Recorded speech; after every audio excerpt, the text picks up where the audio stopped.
నాన్న, నన్ను నిజం చెప్పనివ్వకుండా తల వంచుకునేలా చేశావు. వాళ్ళు లేని అప్పులు సృష్టించారు. నువ్వు బ్రతికే ఉన్నావని కోర్టులో ఒక్క మాట చెప్పుంటే వాళ్ళ బ్రతుకుల్లో బాంబు పడేది. బ్రతికున్న నిన్ను చంపి పిఎఫ్ కాజేసిన నేరానికి జైలు కూడా తినేవాళ్ళు. కోర్టులో నిజం చెప్పవద్దని నువ్వు అడ్డుపడ్డావు. మా స్వేచ్ఛని, మా ఆనందాన్ని, మా బ్రతుకుల్లో కొడుకుల కోసం తాకట్టు పెడితే గాని నీకు తృప్తిగా ఉండదు. చిచ్చి, మీ అమ్మ నిన్ను కనకుండా ఉండుంటే మేమంతా హాయిగా ఉండేవాళ్ళం. నాకే ఎంచక్కా పెళ్లి కాకుండా కడుపు తెచ్చుకుని పిల్లల్ని కంటాను. కానీ అది మీకే చెడ్డ పేరు.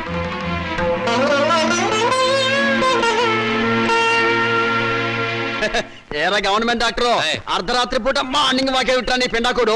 ఏముందండి, పొట్ట తగ్గితే కానీ పిల్లలు అన్నారు. పొట్ట దగ్గర వచ్చి వాకింగ్ మరిట. ఏమిటి నీకు ఇప్పుడు పిల్ల కావాలి అంతే కదా? నేను చూస్తాను. అమ్మాయి నల్లగా ఉండాలా తెల్లగా ఉండాలా? అబ్బాయి రంగు లేదండి, మేకప్ చేసేవాళ్ళే. ఓకే, కట్నం ఎంత అయితే బెటరు? 5 లక్షలా 10 లక్షలా? ఓ 10 లక్షలు తెచ్చేసా. ఓహో, ఇప్పుడు అడ్వాన్స్ గా ఎంత ఇస్తావు? పెళ్ళప్పుడు ఎంత ఇస్తావు? ఏంటి కట్నం నేను వాళ్ళ? మరి 10 టన్నుల బరువు ఉంటావు. నిన్ను హనీమూన్ తీసుకెళ్ళడానికి లారీకి రోజుకు 10,000 అవుతుంది. నెలకు లారీ ఫెయిల్ అవుతుంది. నీతో సంసార భారాన్ని మోయడానికి సంవత్సరానికి 10 లక్షల కూలీనే అవుతుంది. నీకు ఎదురు కట్నం కూడా ఇవ్వాలా? సరే సరే, ఇంతకు ఎవరమ్మాయి? మొన్న శ్మశానం నుంచి లేచిపోయాడే ఆయన కూతురు. ఓహో, ఆయన కూతురా? మరి ఇప్పుడు ఎక్కడుంది? ఏవో అన్ని చోట్ల గుంటలు తీస్తే గానీ ఆ అమ్మాయి ఎక్కడుందో బయటపడదు. అంటే అమ్మాయి కూడా సమానా? మరి నిన్ను బతుకున్న వాళ్ళు ఎవరు చేసుకుంటారా? ఆ షేపు చూడు, పలావు డేగిసా మీద పనసకాయ పెట్టినట్టు.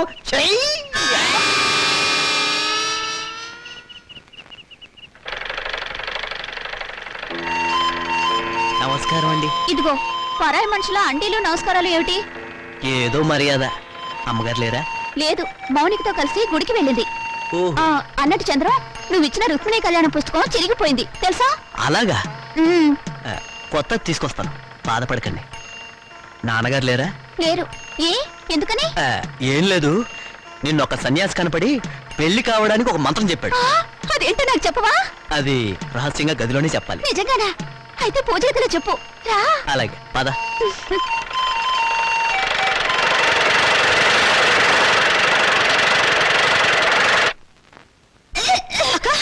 ఏందన్నావే వాంతి చేసుకుంటున్నావు?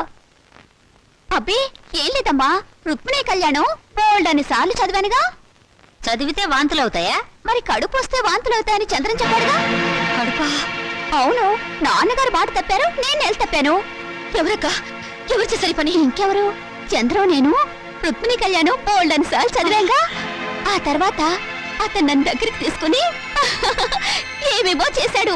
అంతే, కడుపోయిందేమో వాంతులు వస్తున్నాయి. వస్తుంది తుప్పలేగా, ఎంత పని చేసావే. నమస్కారం. అంతా బాగున్నారా? లేదు, ఇప్పుడే చచ్చిపోయాం. పాపం ఏదో బాధలో ఉన్నట్టున్నారు. మాలతి నెల తప్పింది. నిజంగానా? పెళ్లి కాని ఆడపిల్ల కడుపు చేసిన ఆ నీచుడెవరు? నీకు తెలీదా? తెలిస్తే వాడిని బతకనిస్తానా? మానసిని గర్భవతి చేస్తుంది నువ్వు కదా? అదే అడుగుతున్నాను. ఆ పని చేసింది నేనేనా, ఇంకెవడైనా ఉన్నాడా? ఎంత ధైర్యం నీకు! ఆ అమాయకుల జీవితాన్ని నాశనం చేసింది చాలక తెలివిగా మాట్లాడుతున్నావా? నిన్ను ఇటువంటి వాడిని బ్రతకనివ్వకూడదు. చూడండి, ఇప్పుడు కావాల్సింది ఆలోచన కానీ ఆవేశం కాదమ్మా. మొదట ఆ అమ్మాయికి ఎంత ఖర్చు అయినా కడుపు తీయించండి. లేకపోతే నా కాళ్ళు కడికి పెళ్లి చేసి 2 లక్షలు కడుపు చేసినందుకు కానుగ్గా ఇవ్వండి. మీ వల్ల కాకపోతే నన్ను చంపేసి కడుపులో ఉన్న ఆ బిడ్డకి తండ్రి లేని వాణ్ణి చేయండి. ఆ తరువాత తలమాసిన మీ అక్కకి తెల్లచీర కట్టి కలకాలం కళ్ళలో పెట్టి చూసుకోండి. ఏ పని చేసినా తెలివిగా చేయండి అమ్మా. మరి వస్తాను మామయ్య గారు. వస్తాను అత్తయ్య గారు.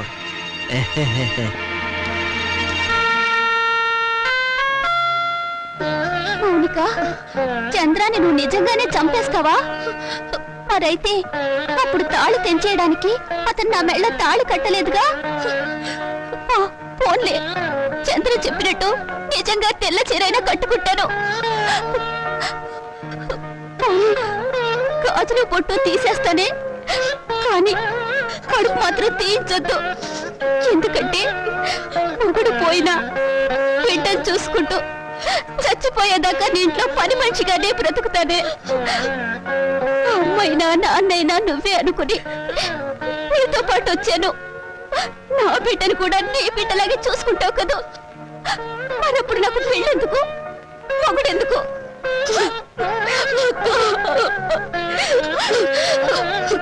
నువ్వేం బాధపడకక్క. ఎన్ని కష్టాలైనా నష్టాలైనా నీకు మాత్రం అన్యాయం జరగనివ్వను. ఆ చంద్రంతోనే నీ పెళ్లి నేను చేస్తాను. మౌనిక, నీకు కావాల్సిన 2 లక్షలే కదా, నేను ఇస్తాను, సరేనా? నువ్వా? ఏ, నేను ఇవ్వకూడదా? వద్దు, ఇప్పటికీ నువ్వు నాకు చాలా సహాయం చేశావు. నీకు సాయం చేసి నేను దివాళా తీశాను. అది కాదు, నువ్వు ఇలా సహాయం చేస్తుంటే 10 మంది ఏమంటారు? అన్ని నువ్వే అనుకుంటున్నావు, అన్ని నువ్వే అంటావు. మంచి పని చేస్తే చెడుగా వాగేవాళ్ళు చాలా మంది ఉంటారు. వాళ్ళ కోసం కాదు, మన కోసం మనం బ్రతకాలి. నిన్ను బాధ పెట్టాలని కాదు శ్రీకాంత్, మనంగా గుర్తింపు పొందాలని. నిన్ను బాధ పెట్టుంటే ఐఎమ్ సారీ. ఇక నీకు సారీ చెప్పే అవసరం ఉండదు. ఎందుకని? నేను బిజినెస్ పని మీద అమెరికా వెళుతున్నాను. 6 నెలల వరకు తిరిగి రాను. అన్ని రోజులే? ఏ, నా డబ్బు అవసరం లేనప్పుడు ఎన్ని రోజులుంటే నీకే? అది కాదు, అక్కడ అమెరికా పిల్ల నిన్ను లాగేసుకుంటే? ఆహా, ఎప్పటి నుంచి నీకు ఈ జబ్బు? నేను నీ దాన్ని అయ్యాక నీ జబ్బు నాకు రాదా? అచ్చా, ఇస్ ఇట్? అప్పుడియా? అవునా? అయితే అరే బ్రదర్, నాన్నని మౌనికని మోసం చేసినట్టు నన్ను మోసం చేయవు కదా. చచ్చినా చేయను, మనం తాగిన మందు మీదట్టు. కానీ నాకు చిన్న డౌట్. ఏంటి బ్రదర్? ఆ శ్రీకాంత్ గారు అమెరికా నుంచి రాగానే మౌనిక మనల్ని కొట్టిస్తుందేమా? షడప్, దాని మెడ ఈ టైంలో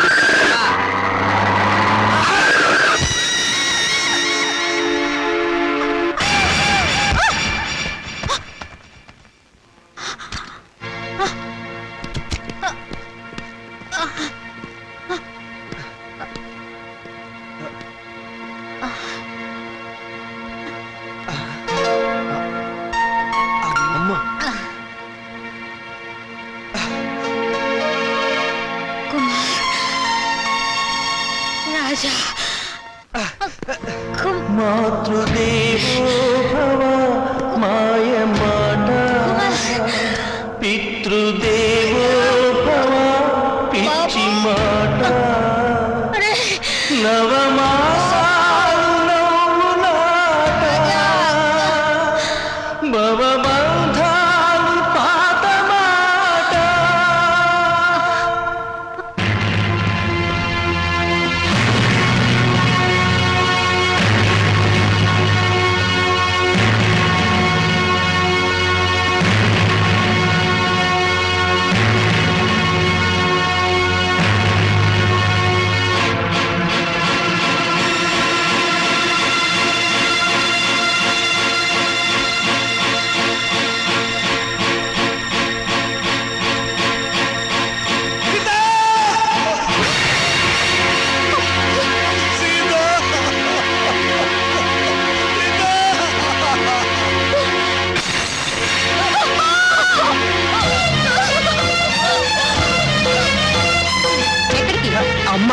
అమ్మ లేదు, బొమ్మ లేదు. ఇప్పుడు వెళ్తే దహన ఖర్చులు, దినం ఖర్చులు అన్ని మన మీదే పడతాయి. మీ అమ్మ చావు మీరు చూడలేదు. పదండి పదండి పదండి పదండి.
నాకింత విషమిచ్చి నన్ను చంపే తల్లి.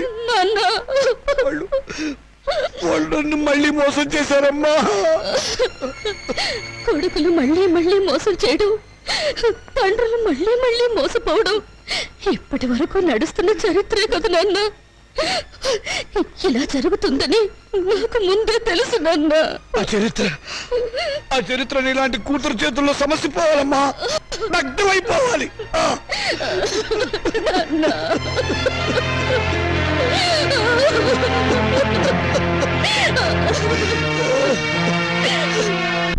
అరే బాబాయ్ బాబాయ్, నువ్వు అర్జెంట్గా నాకు సహాయం చేయాలి. ఏంట్రా ముందు కూర్చొని మాట్లాడు. ఇప్పుడు చెప్పు ఏంటి? నాకు అప్పు కావాలరా. ఏ నీ కొడుకులకి బంగారు గోచీలు చేయిస్తావా? ఒరేయ్, ఏవీ లేదు, గోచీలు లోపల ఉంటాయి కదా, నువ్వు చేయించినట్లు ఎవరికీ తెలిసే అవకాశం లేదు, డబ్బులు వేస్ట్ అవుతాయేమోనని. చచ్చిన పాముని ఇంకా చంపకురా. పాము చచ్చిందో లేదో టెస్టింగ్ చేద్దామని. ఓకే, నీకు డబ్బు కావాలి. ఇప్పుడు డబ్బుతో అంత అవసరం ఏమొచ్చిందిరా? మా పెద్దమ్మాయి పెళ్లి వెంటనే చేసేయాలరా. నాకు అర్జెంట్గా 2 లక్షలు కావాలి. ఒరేయ్ ఒరేయ్, నా జీవితంలో నేను ఎప్పుడు ఏ సహాయం అడగలేదురా. ఈ ఒక్కసారికి సహాయం చేయరా. నాకు ఎక్కడైనా 2 లక్షలు అప్పుగా ఇప్పించరా. ఒరే రాముడు, నీ కూతురు నాకు మాత్రం కూతురు లాంటిది కాదు. అసలు నా దగ్గర డబ్బు ఉంటే నేనే ఇచ్చేవాడిరా. ఈ రోజుల్లో బతుకున్న వాళ్ళకే అప్పు దొరకటం లేదు. నువ్వేమో అందరి దృష్టిలో ఏనాడో చచ్చిపోయావు. నువ్వు బతుకున్న శవానివిరా. నీ దగ్గర ఏముందిరా? నీ రక్త మాంసాలు తప్ప. మాంసాలా? మాంసం.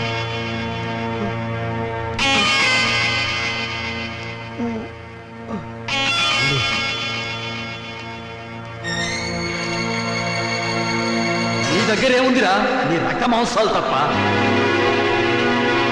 నీ దగ్గర ఏముందిరా? నీ రక్త మాంసాలు తప్ప. నీ దగ్గర ఏముందిరా? నీ రక్త మాంసాలు తప్ప.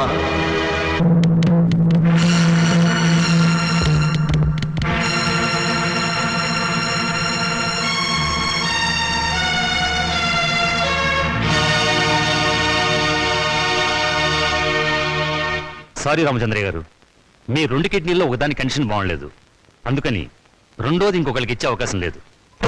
ఇస్తే ఏమవుతుంది డాక్టర్? మీ ప్రాణానికే ప్రమాదం. పర్వాలేదు డాక్టర్, నాకు బ్రతకాలని ఆశ లేదు. నేను ఎప్పుడు చచ్చిపోయాను. నాకు ఇప్పుడు డబ్బు చాలా అవసరం. నేను కిడ్నీ అమ్ముకోవడం తప్ప మరో మార్గం లేదు డాక్టర్. ప్లీజ్. సారీ రామచంద్రయ్య గారు, నా వృత్తికి ద్రోహం చేయలేదు. అలా అడగండి డాక్టర్, ప్లీజ్. మీకు చేతులెత్తి నమస్కారం పెడతాను. నాకు జీవితంలో ఇది ఒక్కటే అవకాశం. నాకు ఈ సహాయం చేయండి. Please help me. నాకు ఆపరేషన్ చేయండి డాక్టర్. నాకు ఆపరేషన్ చేయండి. అండర్స్టాండ్. ఆపరేషన్ చేస్తే మీ లైఫ్ డేంజర్. డాక్టర్, పర్వాలేదు డాక్టర్, నేను చచ్చిపోయినా పర్వాలేదు. నేను చస్తే అక్కడ 2 ప్రాణాలు బతుకుతాయి డాక్టర్. డాక్టర్ డాక్టర్, మీ కాళ్ళు పట్టుకుని ప్రార్థిస్తున్నాను డాక్టర్. మీ కాళ్ళు పట్టుకుని ప్రార్థిస్తున్నాను. ప్లీజ్. నా జీవితంలో ఈ భారతంలో చేసిన అన్యాయాన్ని ప్రాయశ్చిత్తం చేసుకోవాలి డాక్టర్. ఆ మంచి అవకాశం ఇప్పుడు వచ్చింది డాక్టర్, ఇప్పుడు వచ్చింది.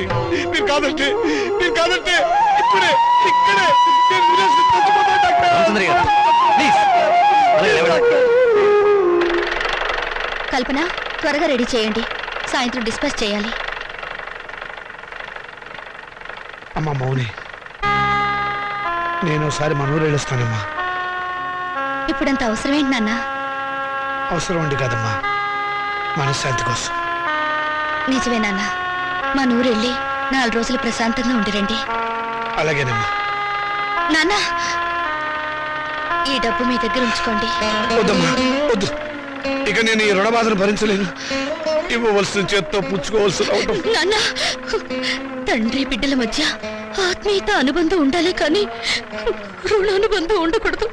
నిజమేనమ్మా, నీ పట్ల నేను ఎప్పుడు తండ్రిగా ప్రవర్తించలేదు. అందుకే ఇప్పుడు రుణగ్రస్తుని అయిపోయాను. అది తీర్చుకునే ఒకే ఒక్క అవకాశం నేను చచ్చిపోయే లోపుగా ఇవ్వమని ఆ భగవంతుని ప్రార్థిస్తున్నానమ్మా. నాన్న, ఇవేం మాటలు? మీరింకేం మనసులో పెట్టుకోకుండా ప్రశాంతంగా వెళ్ళిరండి. అక్క పెళ్ళి, ఈ అప్పుల సంగతి నేను చూసుకుంటాను. మీ ఆరోగ్యం జాగ్రత్తగా చూసుకోండి. మీకేమన్నా అయితే నేను భరించలేదు. అమ్మా, అలాగేనమ్మా. పసుపు కుంకుమలతో, పిల్ల పాపలతో, ఆయురారోగ్యాలతో నిండు 100 ఏళ్ళు జీవించమ్మా, జీవించు.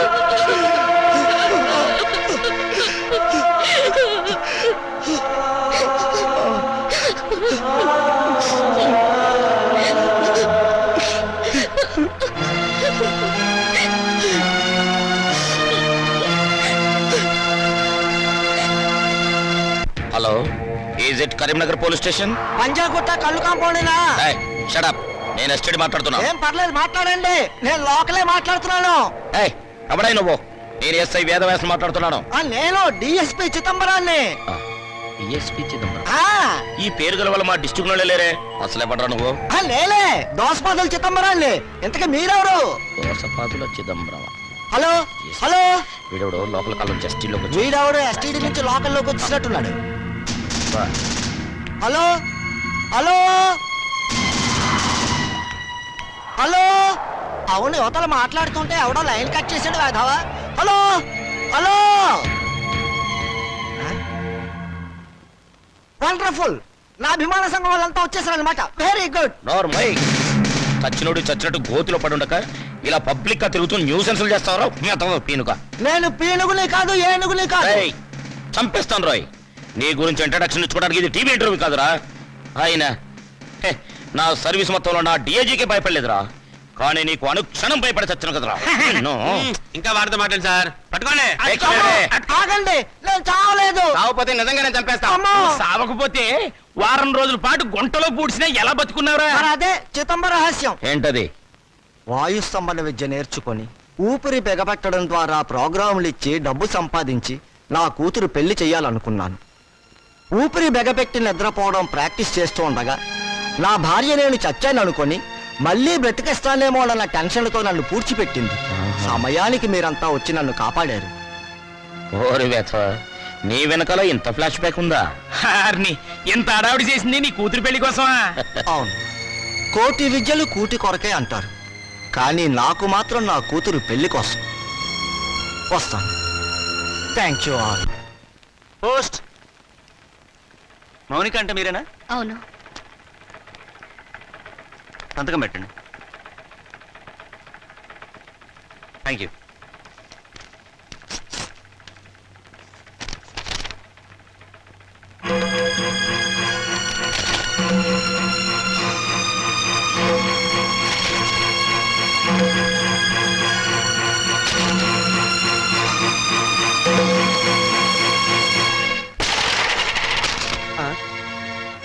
ఏమిటి ఇలా వచ్చావు? రావటానికి సిగ్గుండాలి. సిగ్గు లేని వాళ్ళ దగ్గరకు రావడానికి సిగ్గెందుకు? నోరు మూసుకుని బయటకు నాడు. నడుస్తాను. ఈ కోర్టు నోటీస్ ఎందుకు ఇచ్చారు? ఇంకా మా దగ్గర ఏం మిగిలిందని? అదే, ఆస్తి మీద సమాన హక్కు కోసం. ఆస్తా ఎక్కడుంది? ఉన్నా మీరేం మిగిల్చారు? లేని అప్పులు చూపించి మొత్తం దిగి మింగారుగా. మిగిల్చాం కాబట్టే కోర్టుకెక్కాం. మాకు మిగిలింది గౌరవనీయులైన నాన్నగారు. ఆయనే మాకు ఆస్తి, ఆ ఆస్తిలో మాకు వాటా ఉంది. మనుషులు ఆత్మీయులు అవుతారు కానీ ఆస్తులు కారు. ఎందుకు కారు? అమ్మితే డబ్బు వచ్చే ప్రతిదీ ఆస్తి కింద లెక్కే. నాన్న ఒంట్లో అమ్ముకోవడానికి పనికొచ్చే ప్రతి భాగం మీద మాకు హక్కు ఉంది. అమ్మగా వచ్చిన డబ్బులో మాకు వాటా ఉంది. మీరు మనుషులా రాజులా? నువ్వేంటే రెచ్చిపోతున్నావు? నువ్వు మాత్రం ఏమైనా తక్కువ తిన్నావా? నాన్నగారి కిడ్నీని 2 లక్షలకు అమ్మేసుకోలేదు నువ్వు. ఏంటి? నాన్నగారు కిడ్నీ అమ్మేశారా? అంత అనుమానంగా ఉంటే ఇంటికి వెళ్ళి ఆయన పొట్టబోసి లెక్క పెట్టు. 1 ఉందో 2 ఉన్నాయో నీకే తెలుస్తుంది.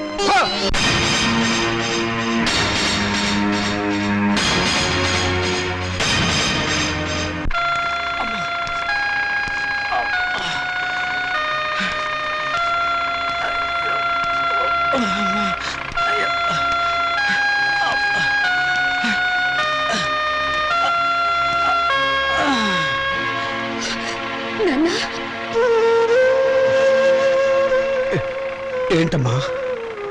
ఇప్పుడు నువ్వు ఎక్కడి నుంచి వస్తున్నావు నాన్న? చెప్పానుగా, ఊరెళ్ళొస్తానని. కోరుకున్న మనశ్శాంతి దొరికిందా నాన్న?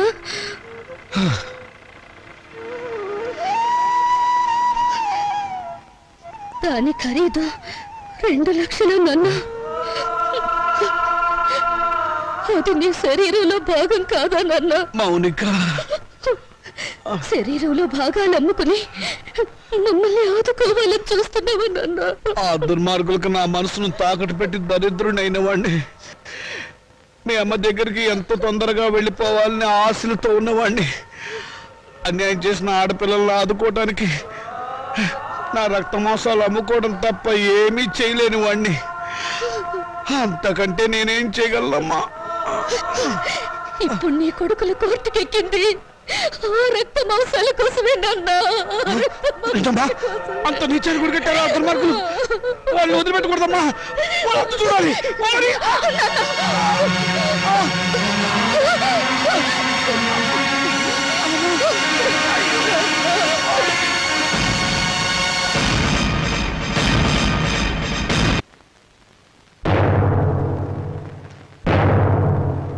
యువర్ ఆనర్, ఇది ప్రపంచ న్యాయ చరిత్రలోనే కనీ విని ఎరుగని కేసు. ఇటువంటి కేసు ఇంతవరకు ఏ న్యాయస్థానం ముందుకు రాలేదు.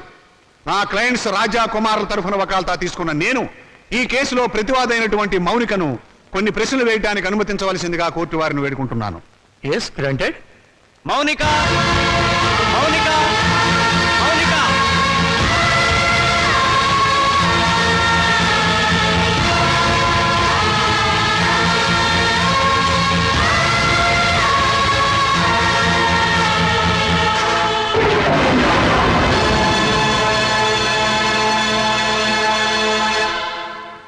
చూడమ్మా మౌనిక, కుమార్ రాజాలు నీకేమవుతారు? కీర్తిశేషులు. తెలుగు రాదా? చచ్చిపోయిన వాళ్ళు. చూశారా చూశారా, ఈ అహంకారంతోనే ఈ మౌనిక సంవత్సరం క్రితం కోర్టుకెక్కింది. హిందూ వారసత్వ చట్టం 1956 ఏపీ యాక్ట్ సెక్షన్ 13A ప్రకారంగా తండ్రి సంపాదించిన ఆస్తిలో కొడుకులతో పాటు కూతుళ్లకు కూడా వాటా ఉందని కోర్టుకెక్కి పోరాడి గెలిచింది. ప్రస్తుత విషయానికి వస్తే నా క్లయింట్స్ తండ్రి రామచంద్రయ్య గారు తన మూత్రపిండాల్ని 2 లక్షల రూపాయలకు అమ్ముకున్నాడు.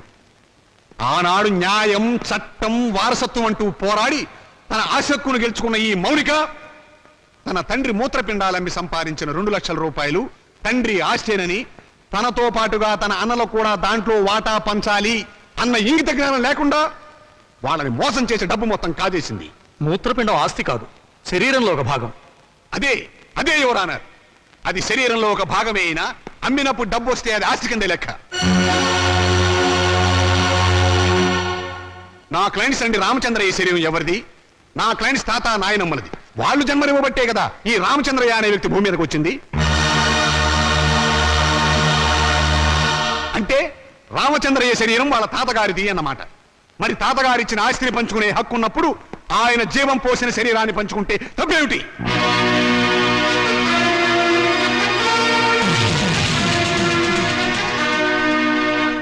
మిస్ మౌనిక, నీ తరఫున లాయర్ ఎవరైనా ఉన్నారా? లేరు. అక్కర్లేదు. వాస్తవాలు చెప్పడానికి లాయర్ ఎందుకు? మీరే అన్నారుగా మూత్రపిండాలు ఆస్తులు కావని. అమ్మితే డబ్బు వచ్చేది ఏదైనా సరే ఆస్తి కింద లెక్కే. కళ్ళు, చెవులు, గుండె, నెత్తురు వీటన్నిటికి అమ్మినందుకు రేటు ఉంది. ఇవన్నీ ఆస్తి కదా యువర్ ఆనర్. లాయర్ గారు మీరు కరెక్టే. మీ గుమస్తాకు మీరు జీతం ఎంత ఇస్తారు? 1000 రూపాయలు. ఎందుకు? నాకు సర్వీస్ చేసినందుకు.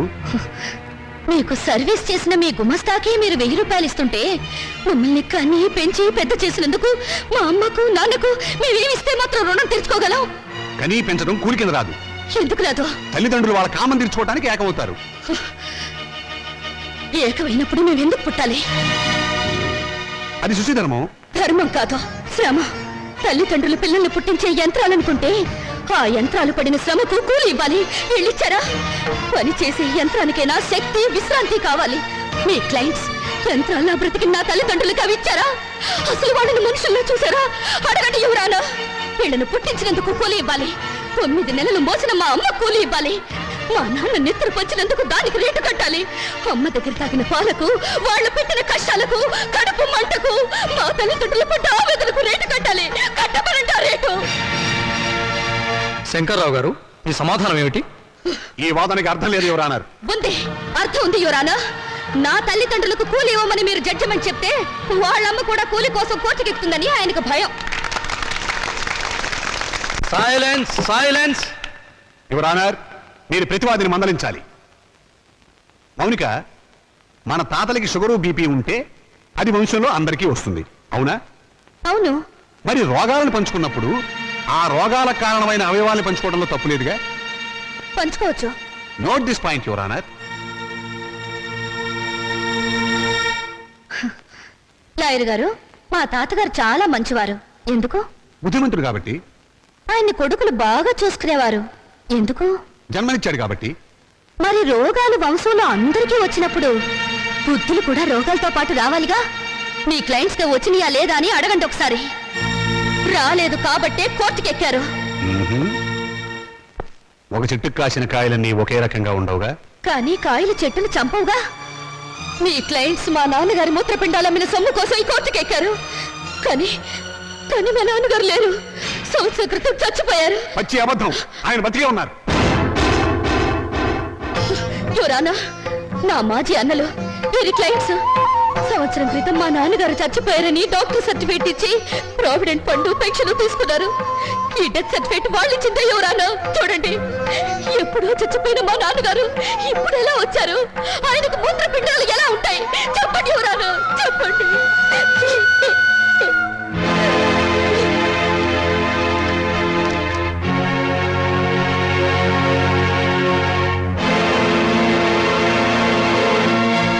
అవును, రామచంద్ర చచ్చిపోయాడు కదండి.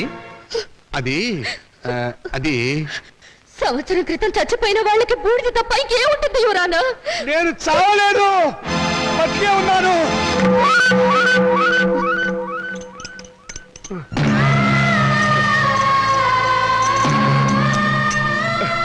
నేను చావలేదు యువరానా, బతికే ఉన్నాను. అరే, ఈయన బ్రతికే ఉన్నాడుగా. నన్ను ఆ బోన్ దగ్గర తీసుకెళ్ళు. యువరానా, మీరు లా పుస్తకాలు చదివి తీర్పు చెప్తారు, లా లేని ప్రపంచం తీరును, రక్త సంబంధం తీరును చూసి తీర్పు చెప్తారు. ఆలోచించండి. కొడుకుల పిచ్చిలో పడి కూతుర్లకు అన్యాయం చేశాననే బాధలు ఈ వెర్రి తండ్రి 2 లక్షలకు మూత్రపిండం అమ్ముకున్నాడు. ఆ సొమ్ములో వాటా కావాలని వీళ్ళు కోర్టుకెక్కారు.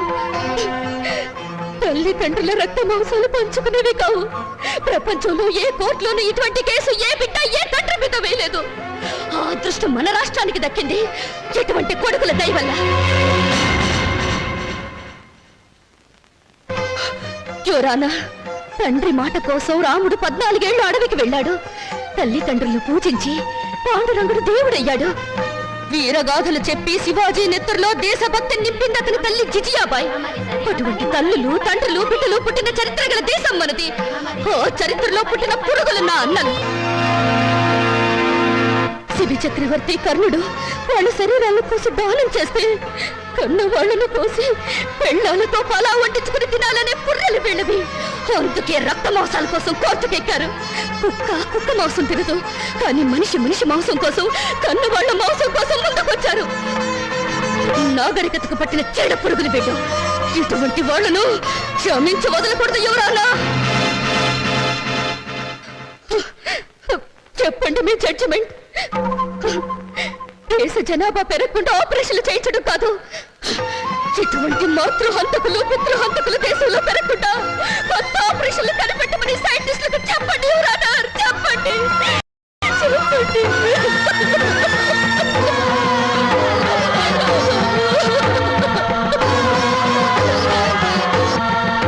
మౌనిక చెప్పినట్లు కన్నవాళ్ల రక్తమాంసాల కోసం బిడ్డలు కోర్టుకెక్కడం చరిత్రలో సరికొత్త విషయం.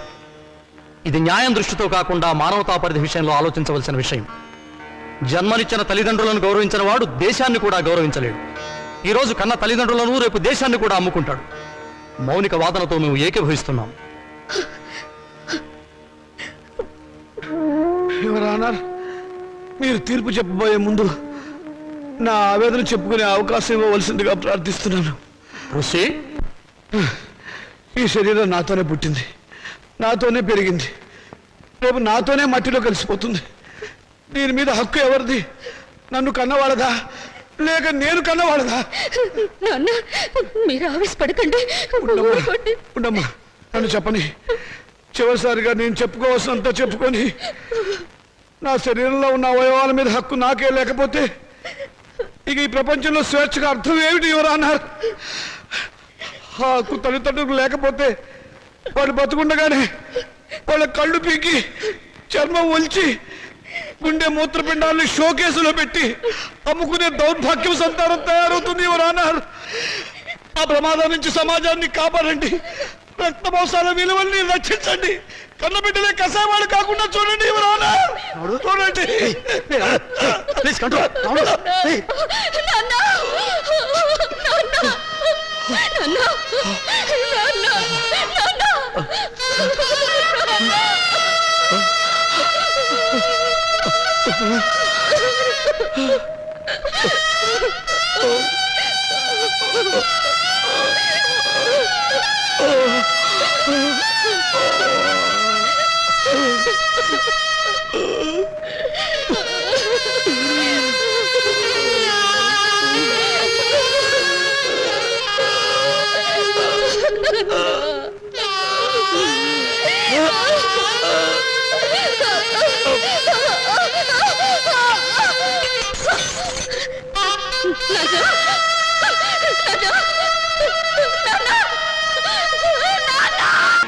ఎందుకు లేదు? ఆడదానికి ఆస్తులు హక్కుండా చౌగాని చిత్రం ఇచ్చే హక్కు లేదు.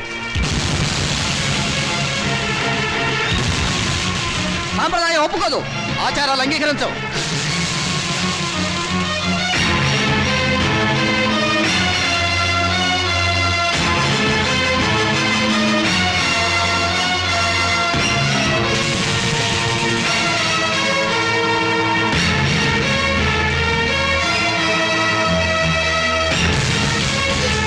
ఎందుకు అంగీకరించవు?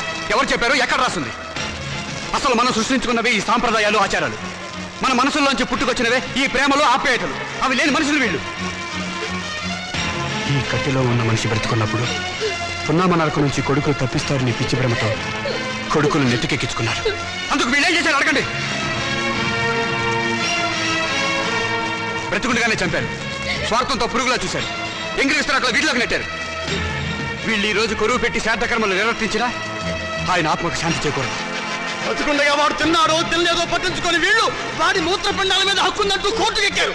చెప్పండి, జన్మనిచ్చిన వాళ్ళ పట్ల చూపించే ప్రేమ ఇదేనా? రేపు మీ బిడ్డలో మీ పట్ల ఇలాగే ప్రవర్తిస్తే సమాధానం చెప్పండి. అటువంటి వాళ్ళకి అండగా నిలబడి మాట్లాడడానికి మీరు వచ్చారు. ఈ చచ్చిపోయిన రామచంద్రయ్యకు దేవుడు మాట్లాడే శక్తి ఇవ్వగలిగితే వీళ్ళు ఎంత కిరాతకులో చెప్తాడు. వీళ్ళు చిత్తి వెలిగించిన మండదు, ఈ శవం బూడిది కాదు. బ్రతికినంత కాలం మనశ్శాంతి లేకుండా చేశారు, చివరకు శ్మశానానికి వచ్చినా కూడా ఆయనకు మనశ్శాంతి లేకుండా చేస్తారా? ఆచారాలకు విలువ ఇచ్చి మంచిని మానవత్వాన్ని చంపుతారా? చెప్పండి.